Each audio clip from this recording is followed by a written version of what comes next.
கதை. ஒரு பள்ளிக்கூடத்தை மேற்பார்வை செய்வதற்காக அதிகாரி இன்ஸ்பெக்டர் ஒருவர் வந்திருந்தார். முன்னறிவிப்பு இல்லாமல் திடீரென்று அவர் வந்ததால் பள்ளியில் ஒரே பரபரப்பு. ஒரு வகுப்பறையில் ஏகப்பட்ட கூச்சல் சத்தம் கேட்டது.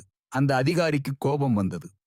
இது என்ன பள்ளிக்கூடமா இல்லை மீன் சந்தையா என்று நினைத்தார். வேகமாக அந்த வகுப்பறைக்குள் நுழைந்தார். அங்கே கூச்சல் போட்டுக் கொண்டிருந்தவர்களுள் உயரமாகத் தெரிந்த ஒருவரின் சட்டையை பிடித்து தரதரவென வெளியே இழுத்துக் கொண்டு வந்தார்.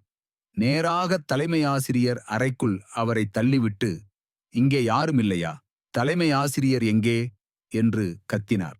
பாடம். கோபமறிவை மறைத்துவிடும். பதற்றம் என்பது கண்களைக் கட்டிவிடும். அவசரத்தில் நாம் செய்யும் செயல்கள் பல நேரங்களில் நம்மை மற்றவர்கள் முன் கேலிக்குரியவர்களாக மாற்றிவிடுகிறது. நிதானம் இழந்தால் நிஜம் புரியாது. சிந்தனைப்படிகள். 1.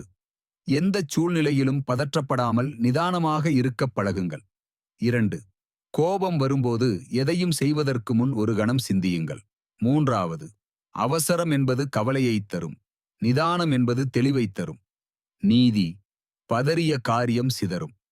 அந்த அதிகாரி தலைமை ஆசிரியர் அறைவாசலில் நின்றபோது அந்த வகுப்பறையில் இருந்த மாணவர்கள் எல்லாம் கூட்டமாக அங்கே ஓடி வந்தார்கள். அதிகாரி கோபத்துடன், ஏண்டா எல்லாரும் இங்கே வந்தீங்க? உங்க வகுப்பு ஆசிரியரை உடனே இங்கே வரச் சொல்லுங்கள்.